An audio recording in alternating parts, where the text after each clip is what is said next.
Buenas tardes amigos de En tus propias palabras, soy Alejandro Ruiz y ¿saben qué? Es padrísimo platicar con compañeros de los medios de comunicación, con periodistas serios. Bueno, ¿qué les puedo decir? Yo soy feliz porque aprendo muchísimo de ellos. De alguna manera, el hecho de que ellos sean profesionales de esto, que tengan los conocimientos, la experiencia, los valores, los principios, es verdaderamente padre. El día de hoy vamos a platicar con Héctor Calderón Alal, quien es periodista, lo comentaremos ahorita, pero es crítico de lo que estamos viviendo en muchos momentos y en muchas circunstancias que quizá otras personas no lo harían. Entonces, vamos a platicar con él ahora sí que de la manera más cruda de cuál es la realidad que está pasando en México, qué es lo que estamos viviendo y el México que se avecina. Héctor, muchas gracias por estar con nosotros y de antemano te digo mis Alejandro, respetos porque escribir con pantalones es de pocos, ¿eh? Es de valientes y más en estos tiempos. gracias Alejandro, me honras muchísimo con tus palabras y con esta invitación tan importante para mí, porque pues es la primera vez que estoy en este medio, un medio que he seguido desde hace algunos meses y pues que tiene una enorme presencia en las plataformas de redes sociales. Sí, efectivamente es un trabajo arriesgado el periodismo. No obstante, déjame decirte que soy abogado de profesión y hago periodismo precisamente por la motivación que he tenido como ciudadano de expresar este malestar, esta incomodidad que tenemos en días en que pues el Estado no funciona, no reacciona en algunas áreas tan vitales como lo es la seguridad pública. Mira, el motivo de esta columna a la que seguramente te refieres es precisamente ese, la violación flagrante, permanente, al artículo 2 de la Ley General de Seguridad, de Seguridad Pública a nivel nacional.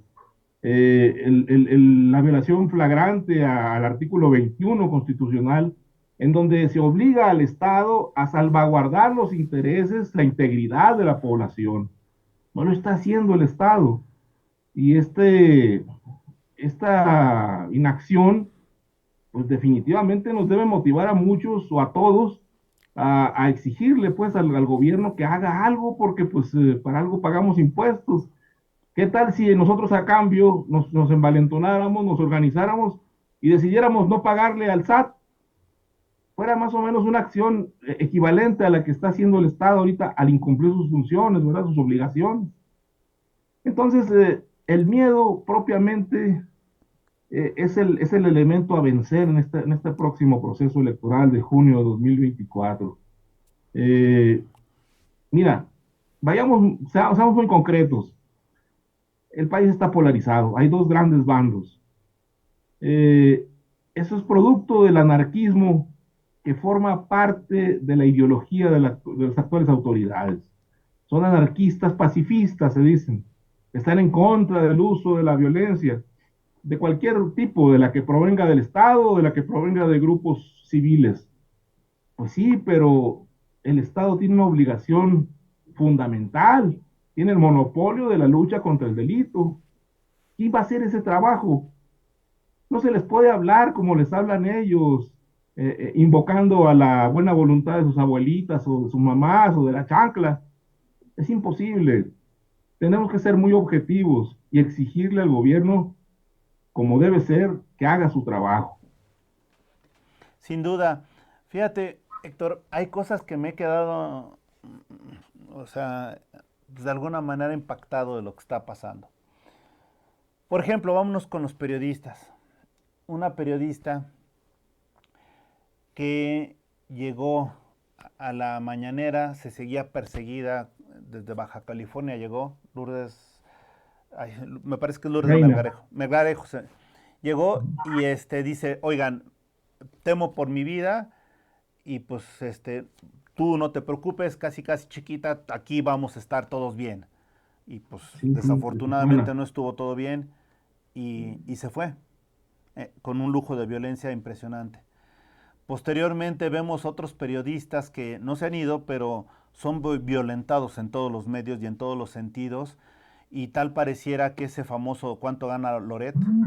es una forma de intimidar y de desviar, ¿no? Independientemente ahora sí de los distractores, es una forma de intimidar. Y vemos lo que pasó con Ciro.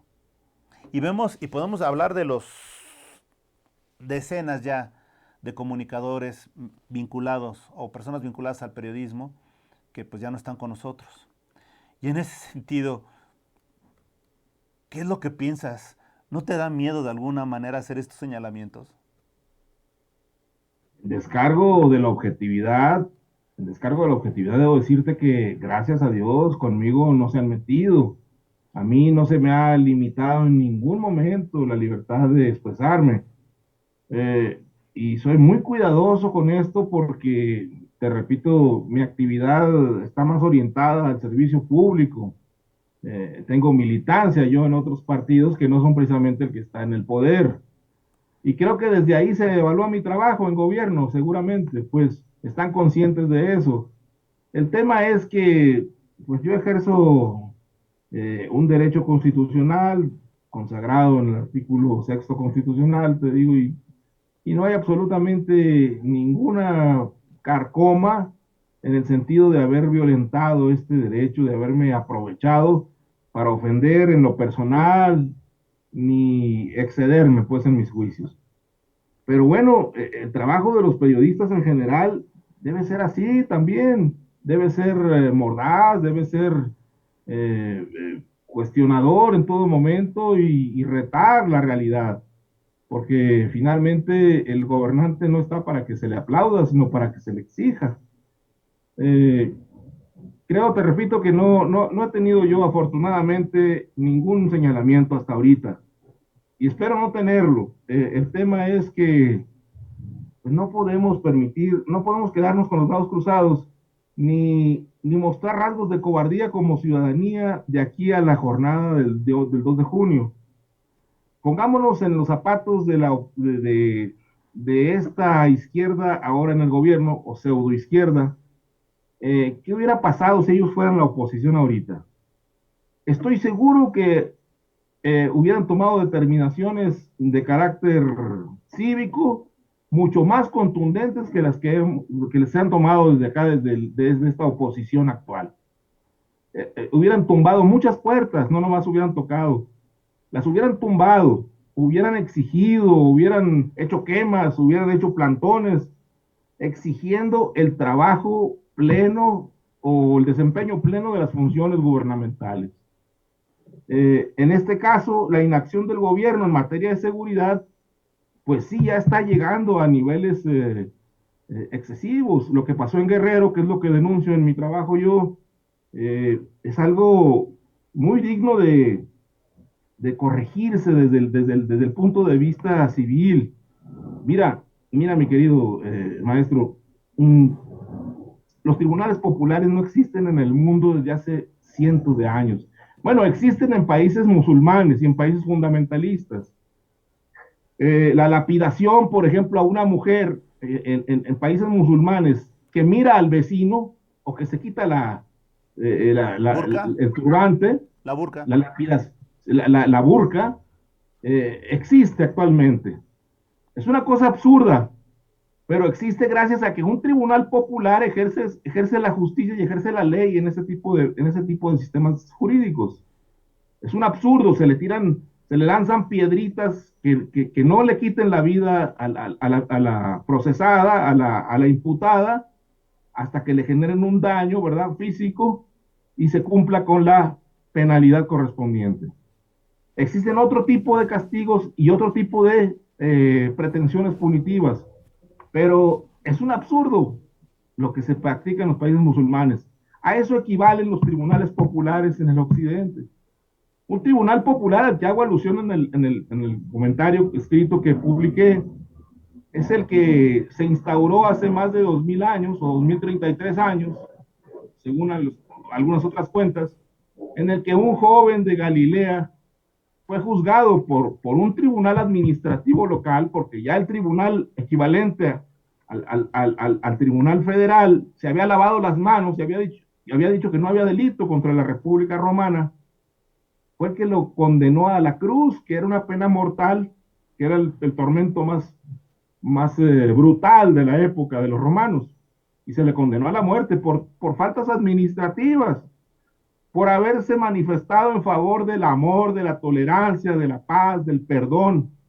Se le, se le asesinó a ese joven, un joven pues, que tiene una presencia más allá de lo humano en la tradición católica, muy nuestra, por cierto, en México. Finalmente te digo, ¿a dónde estamos llegando con la permisibilidad del gobierno, con su inacción a los linchamientos, a tribunales populares? Corremos el riesgo de que un día de estos un inocente sea juzgado por la mano de la ignorancia, constituida en turba. Mira, sabes, Héctor, a mí me llama la atención y voy a citar un ejemplo un tanto, pues realmente burdo se me hace, pero lo tengo que señalar, o lo quiero señalar. Resulta que hace unas horas subieron un video del hijo de Xochitl Gálvez, la candidata, alcoholizado. Después de eso, la cantidad de ese jurado popular ya lo destrozó y todo. Es un joven, no está en el poder, no tiene el cargo, etcétera, ya lo destrozaron. Ya le están hablando de su mamá, etcétera, etcétera, como candidata. Ya el joven ya renunció, en un comunicado dice que él pide disculpas y muchos ya lo censuran porque no es pedir disculpas, es ofrecer disculpas. Y de repente te das cuenta de que si hoy a este joven y a estas personas, a este joven concretamente, hubiera un tribunal popular que estuviera enardecido, hubieran acabado ya con su vida, nuestro, porque la verdad es que lo que se ha visto en redes sociales es por demás abrumador. O sea, alguien controla esas redes sociales, pero además lo que tú dices me parece excelente. Son tantos los intereses que quieren acabar con él que dices, oye, ¿qué te pasa, no? Por eso hay que ser institucionales. Si te das cuenta realmente, esto no debió haber trascendido, pero están tan de alguna manera enojados con esta realidad o con esta posible oposición que dicen, ¿sabes qué? Quiero acabar con ella. Distinto es de otros hijos de autoridades que han robado, bueno, que están corrompiendo, etcétera, que se ha acreditado y se hace el señalamiento de cuánto gana Loret, pero no se habla de los hijos, ¿no? O de las mansiones que están tomando o fincando o están desarrollando los mismos políticos y de ellos no se habla. ¿Cuánto gana Loret? Eso es impresionante. Y si nos fuéramos a estos tribunales, pues tampoco les haría nada porque son quien tiene el poder, tiene el control, ¿no? Sí, definitivamente, Alejandro, tenemos que ser muy cuidadosos en esa época de modernidad, en el que, como dice Norberto Bobbio, la dictadura de la imagen determina el sentido de la justicia. Desafortunadamente, nuestras redes sociales, tan benditas y tan malditas en algunos casos, han propiciado que el desarrollo de una imagen sea quien determina la teoría del caso, vamos, por decirlo en términos jurídicos, quien explique al juzgador, que es el lector, que es el cibernauta, quien explique lo que pasó a plenitud. Y no es así, no debería ser así, porque una imagen no dice todo de una eventualidad. Una imagen nos puede confundir. Mira, no vayamos muy lejos. Ahorita volvemos al caso del hijo de Xochitl.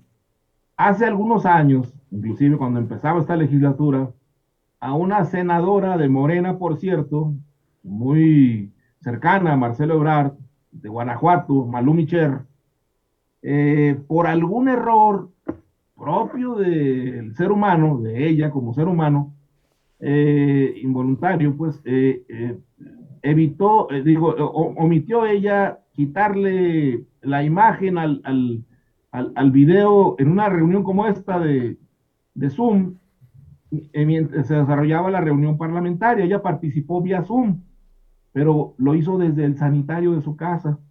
Se estaba bañando, no sé qué acción estaba haciendo. Muy en el derecho a su intimidad. Una mujer sexagenaria. Pues es el caso que se la acabaron en las redes y en los propios diputados de oposición porque porque dijeron que era impúdica, porque entre otras cosas señalaron que no tenía respeto para los demás, entrecomillado esto del respeto, cuando de lo que se trató fue un error, como todo error involuntario. Entonces, en este caso se le juzgó a una persona, independientemente de su cargo de legisladora, a un ser humano, por un error y por una imagen estrictamente. No se le juzgó más allá de la intencionalidad. Una imagen no dice todo, desafortunadamente. Por eso la importancia de la lectura, del ejercicio eh, cognoscitivo que implica el leer. Y es algo que hemos olvidado los seres humanos y que hemos dejado de enseñarle a las nuevas generaciones. Quizá las redes sociales, en búsqueda de una mayor contundencia y eficacia en el terreno educativo, tendrán que ser más orientadas a la lectura, que se lea más y que se vean menos videos, quizás sea una solución. Pero bueno, volviendo al caso del hijo de la política, una política que está en boga en este momento, en el ojo del huracán, pues evidentemente que se está siendo juzgado injustamente el muchacho, porque una situación de esas, tú sabes que la podemos tener todos, un momento de relajación. Hombre, pues, ¿qué clase de sociedad es esta que nos incita a tomar los fines de semana y nos juzga por eso después? Vivimos esa doble moral provocada por el comercio y por esa falsa moralidad subrepticia que está en nuestra cultura. Coincido contigo. Ahora también, fíjate que dentro de esto, este miedo que deberíamos de tener, hoy hay una declaración del nuevo presidente que dice que Guanajuato está fuera de control y probablemente sea cierto, está fuera de control. Pero vamos a Chiapas y vemos que se reconocen que hay 10 muertos y 13 detenidos. Cuando vamos sabemos de Cuautla que se están denunciando en los mercados extorsiones. Vamos al caso de Guerrero, vamos al caso de Campeche. Oye, pues tal pareciera que pues, ese miedo debería de ser realmente en más de varios estados más, ¿no? No en toda la República, sino en varios estados más, ¿no?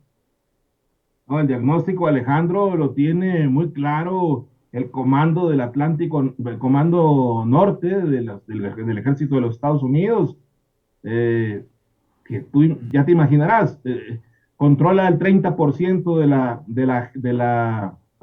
de la gobernanza del planeta. El 30% equivale al hemisferio norte, donde estamos insertos.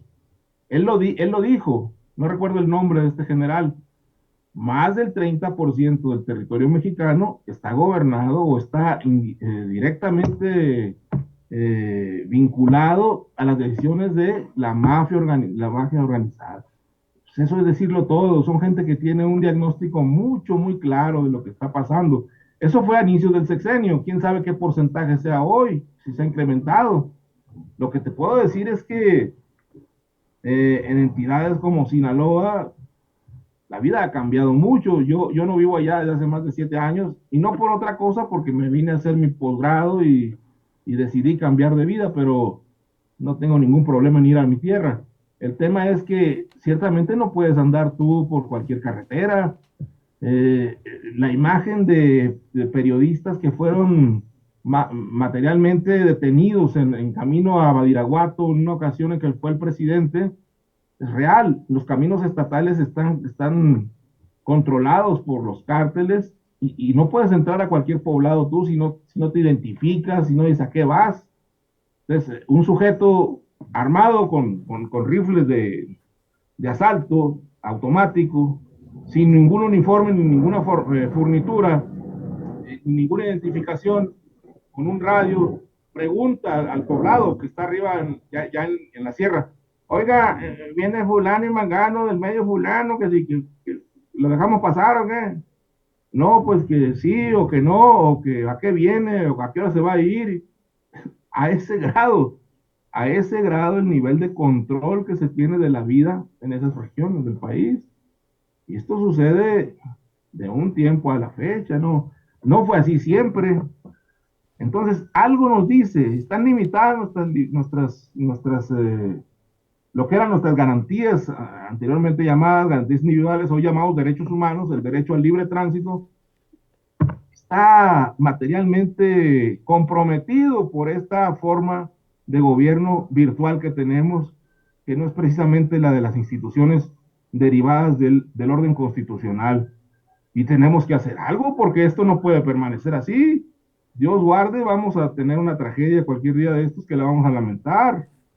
Entonces, por eso llamo en el comentario que hago escrito a no acobardarnos, a acudir a votar por quien queramos, pero a expresar la voluntad del voto el próximo 2 de junio, Sí, por el partido que sea, pero hacerlo, expresar nuevamente la voluntad popular y no quedarnos con los brazos cruzados lamentándonos nada más. es cierto, y además, pocas veces ahorita citas lo de Badiraguato, pero ¿quién es el único que puede ingresar ahí tranquilamente, sin periodistas, y que ha ido? Y cuando lo ves, dices, oye, algo está sucediendo, ¿no? No necesitamos tener dos dedos de frente. Pero por otro lado hay estadísticas muy fuertes. 40% de todos los desaparecidos en México son de este sexenio. Impresionante, ¿Es ¿no? cierto? Es cierto. Yo creo que el ícono para la crítica a esta administración 2018-2024, lamentablemente para ellos, será una mujer apesadumbrada con una pala. Yo no había concebido una cosa tan horrible como el que una madre de familia o un padre de familia o un hermano tengan que ir por sus propios medios a buscar el cadáver de un hermano o de un hijo desaparecido. Me parece una de las torturas más grandes desde la época de los romanos, esto que está pasando. No creo yo que haya grupo criminal que no tenga el corazón suficiente, que no tenga madre inclusive, vamos a decirlo concretamente, para reconocer que esto que se les hace a estas personas, esta revictimización terrible, es algo que no tiene comparación, no tiene parangón en la historia. Si el gobierno está implicado en esto por su inacción, o porque lo prohija, o porque absurdamente se ríe o no o asume posturas increíblemente negligentes, como el caso de algunos gobernadores que han ido a pedirles apoyo y les han salido con palas y carruchas y asadones, en lugar de encabezar la búsqueda, porque es parte de las atribuciones del Estado mexicano, encabezar la investigación de los delitos. Lo marca claramente el artículo 2 de la Ley General del Sistema Nacional de Seguridad Pública, lo marca el artículo 21. Oye, ¿cómo es posible pues que haya gobernadores que respondan, que haya autoridades que respondan con esta broma de mal gusto? Sin duda, 7 mujeres al día son asesinadas. Muy alta la cifra, es altísima. Nunca se había visto a esos niveles. No, no lo sé, digo. Es increíble, ¿no? Lo que está sucediendo. Y destacar también otro dato, ¿no? Tan solo Tren Maya, 10 millones de árboles talados. O sea, cuando Sí, empiezas a ver, cuando el comentario que se hizo desde el gobierno fue que uno solo de los árboles no se iba a talar. Así fue como se asumió el compromiso cuando recién inició la obra, no sé si lo recuerdes. claro, El propio presidente creo que fue el que dijo, ni uno es solo de los correcto, árboles se va a talar. es Y correcto. hay millones de árboles. Pues quién sabe, le falló el cálculo al señor presidente. Yo no digo que sea una mala persona, inclusive a mí me caía muy bien. Te puedo decir que vi con mucha esperanza y con mucha simpatía cuando llegó este nuevo gobierno. Pero las decepciones han sido totales, han sido abrumadoras. No, ya no hallo yo el día en que haya un cambio, en el que podamos aspirar a tener un gobierno eficiente, que funcione aunque sea en un 30%.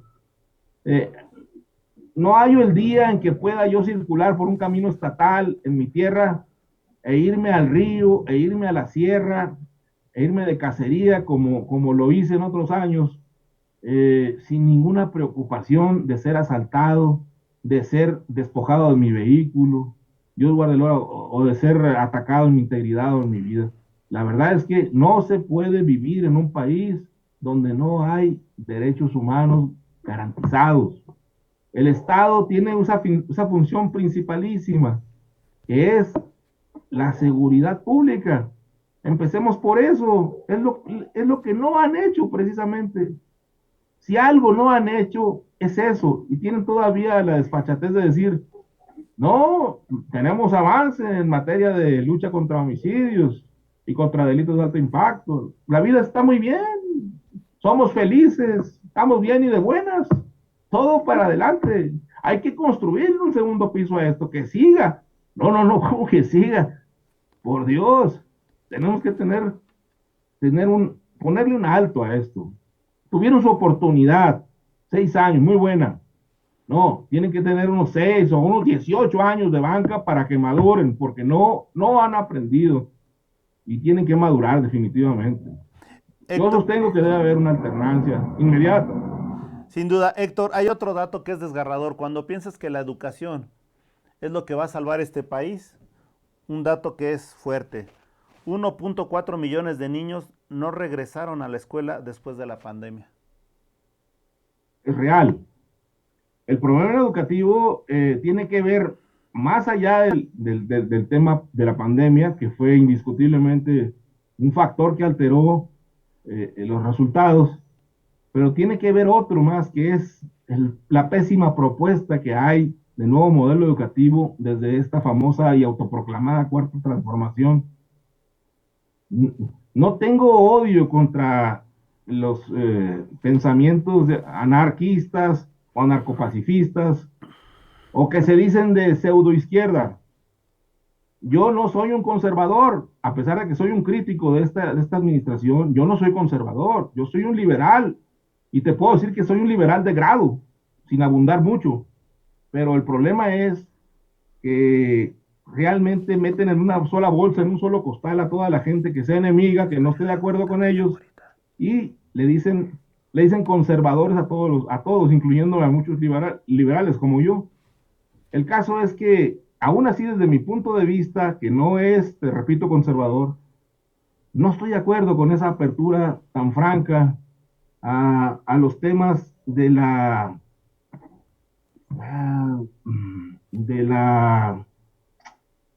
de la posibilidad de que un niño de 6 años pueda definir su sexo, su género, o si usa falda o pantalón en la escuela. Vamos, no recuerdo cómo se llama específicamente el tema, La inclusión. pero me parece que es un exceso, porque la mentalidad de México no es tan homogénea como los países escandinavos o los países de Europa del norte o del centro o del centro europeo. No somos de esa mentalidad.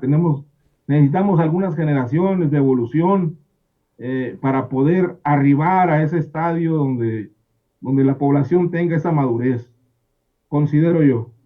Y es una de las propuestas del tema educativo de la 4T. No solo el hecho de evitar la calificación, no solo el hecho de fomentar eh, el proceso comunitario, colectivizante, que me parece absurdo también porque le pega a la individualidad y la sociedad no puede verse de manera tan así, tan colectivizante. El individuo tiene un valor por sí mismo, porque es único e irrepetible. El esfuerzo individual tiene que premiarse, el mérito. De otra forma, al permitir el 8 general para todo el grupo, el 9 para el libro y el 10 para el maestro, que sin duda se lo merece el 10 el maestro, pero al alumno se le está quitando la posibilidad de buscar el 10, de buscar el 9, y esa falta de oportunidad, esa falta de ofertas, vamos, que tienten el desarrollo del propio estudiante, lo hacen mediocre. Y a final de cuentas, un proyecto así educativo lo único que hace es eh, normalizar la mediocridad. Cualquier chamaco copión o que no estudia, pues sabe que va a tener el 8 al final de cuentas, que va a pasar el año.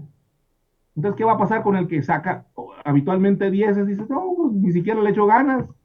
También puedo pasar con el 8 a medio gas, sin hacer esfuerzo. Me parece que es un gran error el proceso de colectivizar la educación y restarle mérito al esfuerzo individual de cada persona, de cada individuo. Hay dos temas que me llaman la atención y me gustaría tu opinión. Primero, el mismo presidente lo ha señalado que no hay que podría no haber condiciones para las elecciones, que en un momento dado peligran las elecciones, lo podrán decir muchos, etcétera. ¿Tú ves algún escenario donde peligren realmente las elecciones? Sí, sí, es real, el riesgo es real. Que sea tal la mentalidad y que hayan maquinado tan álgidamente ese plan C, que en un momento dado generen condiciones para decir, ay, no se puede, ya hubo una balacera acá, otra acá, y luego me están llegando aquí cerca del Palacio Nacional, vamos a cancelar el proceso y lo dejamos para dentro de 3 meses. En 3 meses volveré a pronunciarme, volveré a tener una nueva mañanera, pero mientras se declara un estado de emergencia. Es totalmente plausible, digo posible, totalmente. Es un gran riesgo, pero creo que la sociedad tiene que mandar un mensaje. Y los mensajes que ha enviado a través de las manifestaciones en el Zócalo y a través de muchos artículos, no nomás el mío, de muchos que ha habido, están diciendo al gobierno, no te atrevas, no te animes, porque ese otro gran 49%, si gustas, que es, ese otro gran 50%, también está dispuesto a todo. Y no somos ningunos cobardes. No vamos a permitir que hagas una travesura. La comunidad internacional no te lo va a permitir. A eso me refiero con el proceso de cuestionar si somos realmente un pueblo cobarde o no.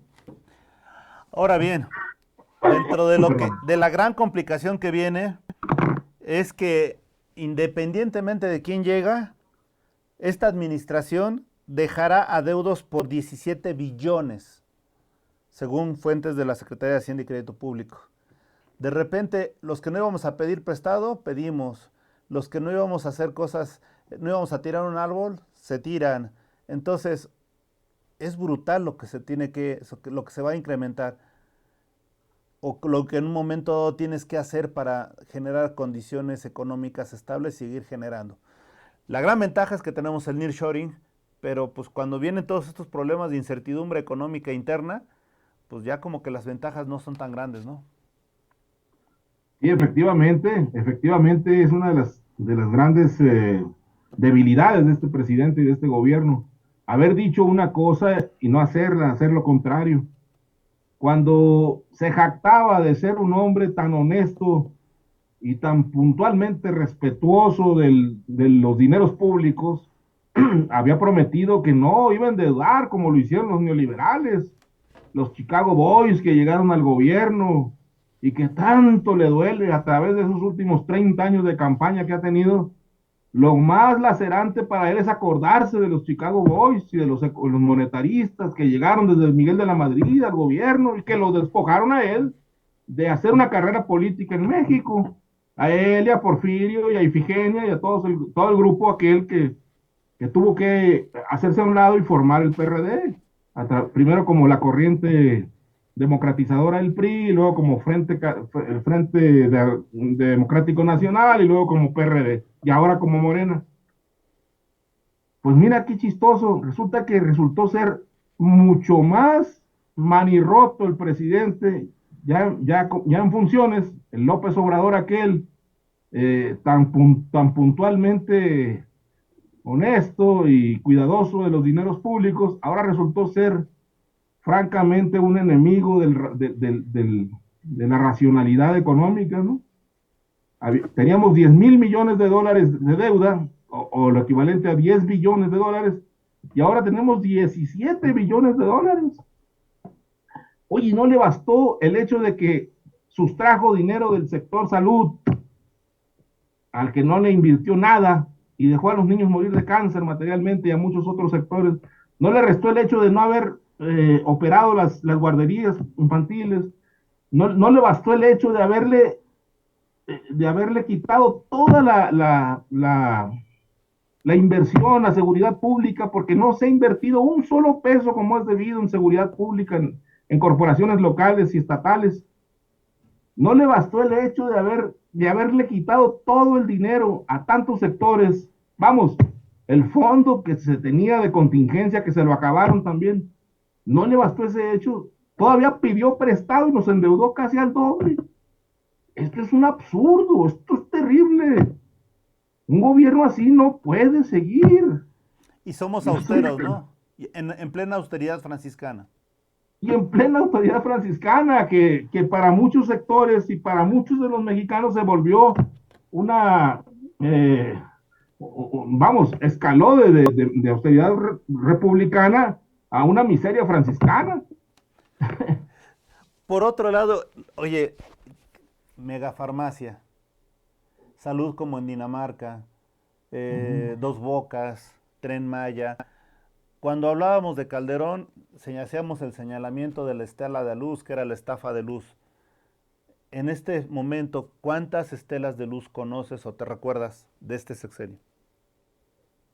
Muy bien, pues eso de, el almacén ese de Huehuetoca es uno que podría ser por reciente el tema, pero hay otros que con el tiempo se van a consolidar, mi querido Alejandro, y van a ser monumentos abrumadoramente gigantes para el oprobio nacional, que es la propia refinería esa, porque no va a refinar un solo litro de gasolina.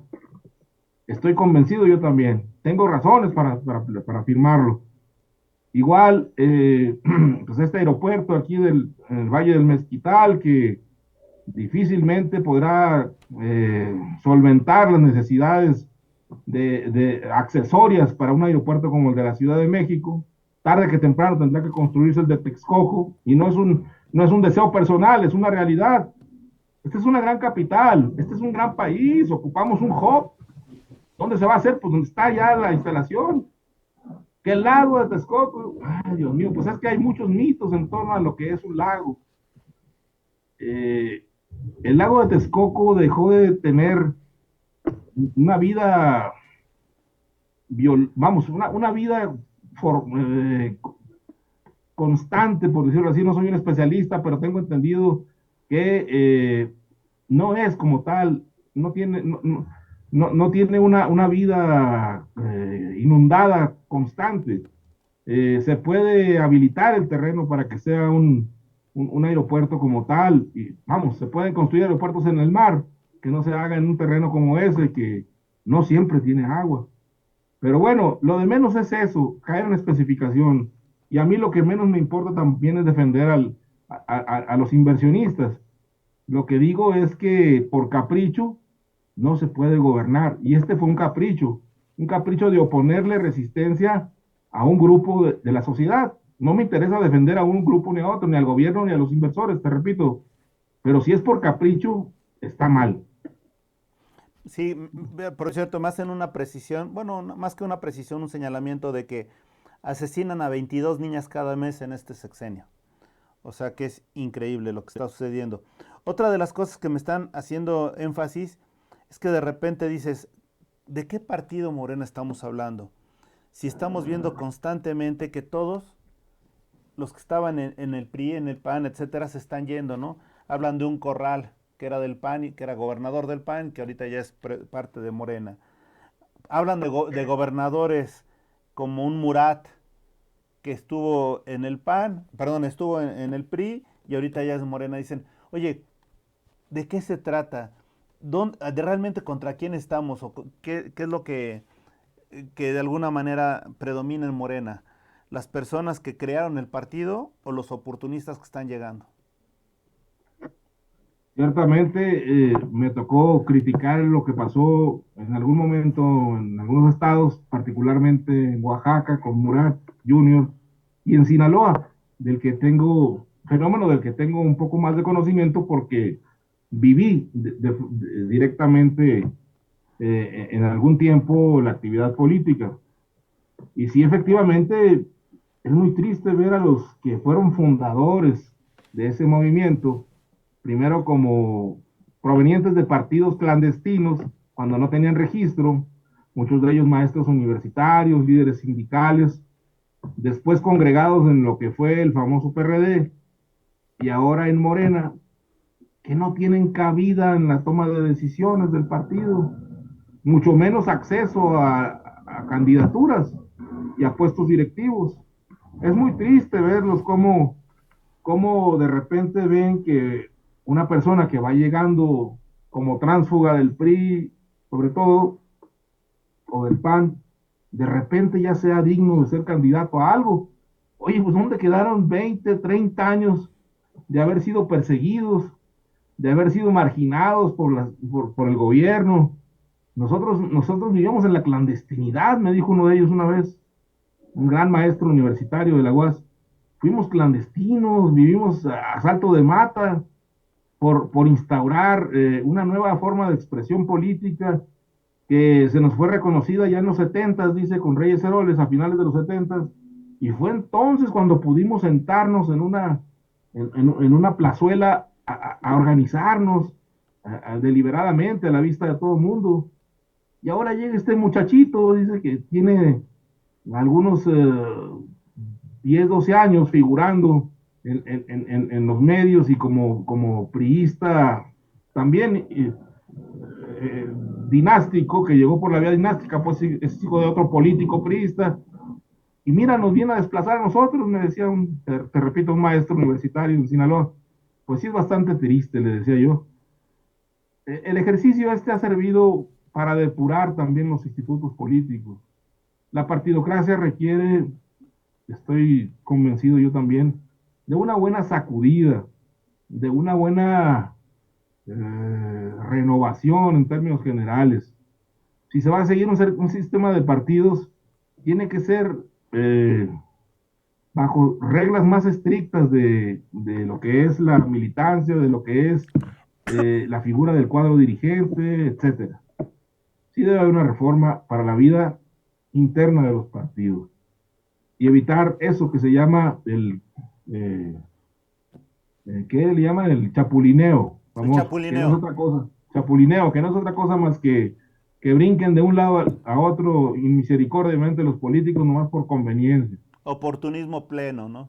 oportunismo, vil. Otra de las cosas a nivel internacional, nos hemos sido buenos samaritanos con Cuba, que seguimos regalando dinero de los mexicanos, con otros países, estamos siendo candil de la calle, oscuridad de la casa. Nos peleamos con todo el mundo, con señalamientos, etcétera. Hemos de alguna manera puesto en pausa, lo que significa eso, relaciones con algunos países, Perú. Vamos y somos los salvadores en Bolivia, con la familia de Castillo allá en Perú. Y ahora hasta somos de alguna manera, estamos en boca de los políticos internacionales cuando señala Javier Milei. Es un halago que un ignorante como López Obrador hable mal de mí.